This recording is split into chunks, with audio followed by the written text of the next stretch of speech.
Come on.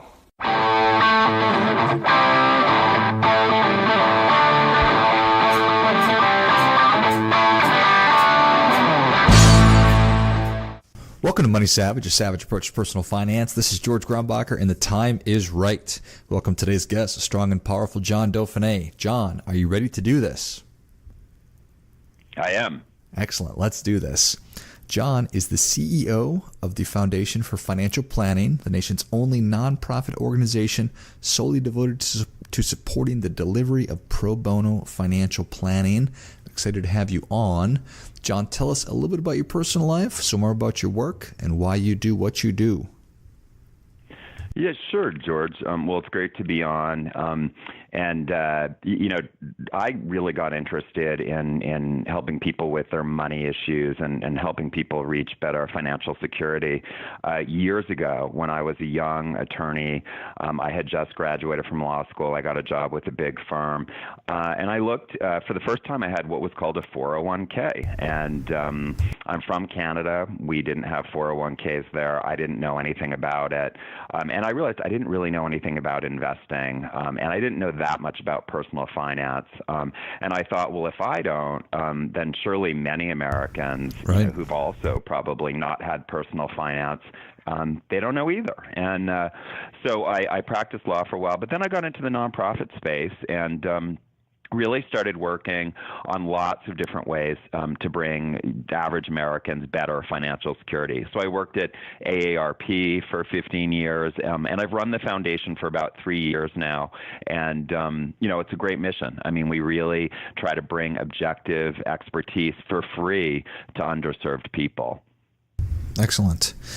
So I know that you do a lot of great work for lots of different people. Is there a certain area that you're really focused most on right now?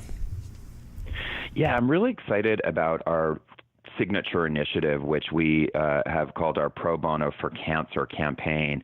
And this is a particular focus on helping out patients and families who have a serious cancer diagnosis and are struggling or likely to struggle financially. And we selected this population to do a particular series of grants to help them because of the data. And what you see is that about 1/3 of families facing serious cancer go through all of their savings, and about 1/4 actually have to raid their retirement funds. So it can be financially devastating for folks. And what we wanted to do was bring in a volunteer certified financial planner early in the diagnosis to really go through the whole financial picture and help the family plan for things that can happen like loss of income, additional expenses associated with the treatment, and that sort of thing. Also looking at things like life insurance policies, all the assets, and trying to make some plans to really weather the storm. And I think we've seen a big interest within the financial planning community, and we know there's a great need for this. So it's been very gratifying to watch this campaign take off. Oh, I definitely believe it. So, all right, those are rough numbers that 1/3 of families facing serious cancer go through all of their savings. 1/4 of them have to raid their retirement accounts. That's not necessarily a surprise to hear that. I have no idea what kind of numbers that we're talking about. I don't know how many families are at any number of at any time really having to face serious cancer. Do you have a sense of that? Or rather, how many clients are you trying to work with? Yeah, well, the need is great, and there's many millions of Americans that are diagnosed with serious cancer each year. Our work is not, can't address every single one of those folks, can't bring help to every single one of them, but we are growing and we are interested in scaling this nationally, this effort. And we have some terrific partners. So we have joined with the Financial Planning Association, and they are helping us recruit CFP professional volunteers. We also have a great partner called Family Reach, and their specialty has always been providing emergency cash grants to families families with cancer to help them pay, for example, a mortgage payment so they can stay in their home. But what our partner Family Reach realized is, coming in when there's a crisis point is not optimal if you can get help to the family beforehand and ward off the financial crisis. So with Family Reach, we've actually created a bundle of services that a person with cancer can access. One is a health insurance optimization, so it's guidance on how to select and maintain a health insurance policy that's going to pay the most in terms of what their treatment needs are. One is pharma assistance. There's lots of different assistance programs that the pharmaceutical companies offer, and it's basically how to access those. Another is the cash grants that I just spoke about. And then the fourth part of the service is the free financial planning. So all of those things together are a very powerful bundle of services that are offered for free and we feel make a real difference. And because a lot of this program is delivered virtually, so for example, our volunteer financial planners work on FaceTime or Skype or on the phone and email, they don't need to be in the same city as the patient, which gives us a lot more flexibility in matching up our volunteers to patients and will enable us to scale this in a powerful way. So by the end of 2019, we're hoping to serve at least 500 families with the service and to grow from there. I think that's awesome. Okay. So I think that one of the, I don't know that everybody necessarily understands the complete value or the practical result of working with a financial advisor.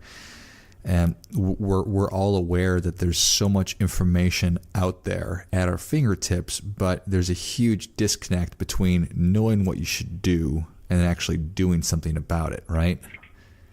So that's a great point. Yeah. If I can address that. Working with an objective, ethical advisor is really meaningful. And a lot of folks, they're very busy in their day-to-day lives. They may even know, they may have taken personal finance classes. They may even understand, intellectually, okay, I'm supposed to rebalance, my investment portfolio once a year, and I'm supposed to, look at asset allocation and that sort of thing. But few people really do it. If you look at behavior in 401k plans, most people are pretty inert. Life gets in the way, and when you have an advisor who knows a lot and can apply really good objective, reasoning to your situation and give you just-in-time action steps and kind of a roadmap for the future, that can be very meaningful, especially if you can meet with the planner more than once. And in our program, for example, on the cancer issue, the planner is typically going to meet with the family about 3 times. So there's, more of a getting to know you, looking at all the data, looking at the comprehensive financial picture of the family. Then there's the presentation of a roadmap with action steps. And then there's a check-in down the road to answer questions and just make sure folks are on track. And we do find that multi-touch engagement really reinforces some of the change.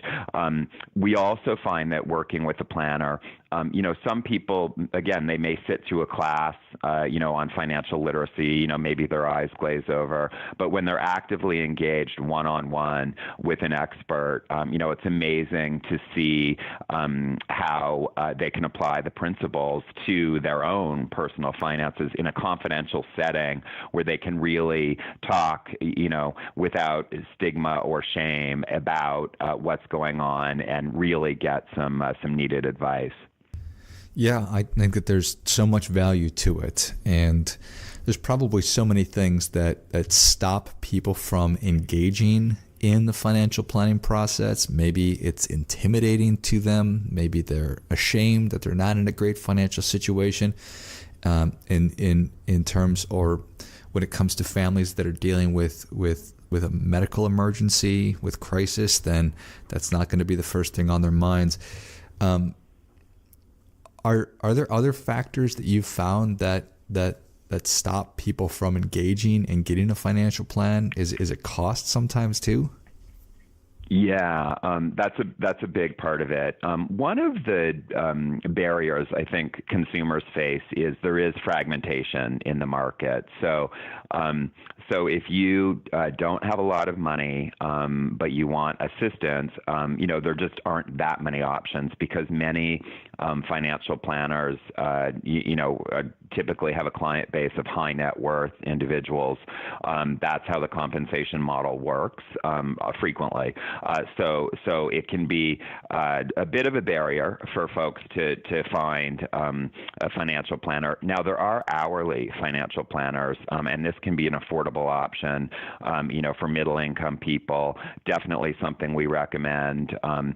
Other financial planners may only take, somebody with $1 million in investable assets, right? And they charge a fee based on the assets under management. So clearly those types of planners are out of reach for most ordinary folks who don't have nearly that kind of resources. But again, the pro bono enables financial planners to perhaps who serve high net worth in their day job to actually be able to help families that are really struggling. And I think it's a very meaningful service opportunity for our volunteers, and also brings, something that's very powerful to the client, to the pro bono client, which is a true objective expert that's willing to partner with them and help them with their toughest financial challenges. And also, teach them sort of the best practices as they move ahead in their financial lives. Most people turn to family and friends for financial advice, not to experts. And that's a real problem because often their families and friends don't know much more than they do, or may steer them in the wrong direction. And folks are also very subject to predation. There's a lot of auto title loan places, paycheck cashing places that are not particularly ethical and that charge very, very exorbitant fees. And a lot of people are taken in by these sorts of players. And so unfortunately, it's a fragmented market, and it often is not the easiest for a person of modest means to get great financial advice. That all makes sense. So what is the process for families who are facing cancer? How does it work? How do they raise their hand and say, we would love to take advantage of this program? How are they connected? Yes. So our partner has relationships with about 35 cancer centers across the country, and those have been specifically onboarded and now refer patients into the program. And because of the need out there, we're trying to balance the supply of available volunteers with the need. So we're not doing a lot of national marketing because we don't want to deluge the system. But I can say if folks are listening and they think, and they're facing a serious cancer and they think they might qualify for assistance, they can go to the website familyreach.org. And again, this is our nonprofit partner that works with families affected by cancer, and they can learn more about the program there. And they can actually contact that organization and see about getting services as well. So that may be an option for folks, and that would be what I would recommend. Okay, great. Well, John, Savage Nation is ready for your difference-making tip. What do you have for them? I would say, and it goes to an earlier point, don't rely on friends and family, for financial advice. You want to make sure you're getting financial advice and financial information from an expert, objective source. And there's lots of great places online. There's lots of organizations. Pro bono financial planners are one way to get that, but you could also go to our website, foundationforfinancialplanning.org. We have a tab that says Consumer Resources. Lots of good ideas about how to get some great information that's objective and ethical and will steer you in the right direction. Excellent. Well, that is great stuff. That definitely gets a come on. Come on. So, John, what else should people be focused on? What questions should I have asked that I haven't asked? Well, one thing that we're working on, George, is trying to spread pro bono financial planning more thoroughly across the country. And so our cancer effort is a way to do that. A lot of it, as I mentioned, is virtual, which is terrific. But we also fund other organizations that are in communities scattered across the country. So if people are interested in finding out, where is a pro bono financial planning program in my area, if there is one, they can go to our website, foundationforfinancialplanning.org, look under grants, and we do list out our grantees each year, where they are. We have a map, and so if you happen to be in that region, that might be a resource for you if you're looking. I should also mention the United Way does do a lot of financial security work for people of modest incomes, and they may be a good resource within the community if there is no grantee of ours. So something to think about. We, as we grow as an organization, we're hoping to be able to fund partners with that national reach and bring more and more people great free financial planning. Excellent. Well, Savage Nation, if you enjoyed this as much as I did, show John your appreciation and share today's show with a friend who also appreciates good ideas. Thank you again, John. Yeah, it's been a pleasure. Thanks, George. And until next time, keep fighting the good fight because we are all in this together. What's up, Savage Nation? Please support the show by subscribing, leave us a review, and definitely feel free to share us with somebody you think would like it. Come on!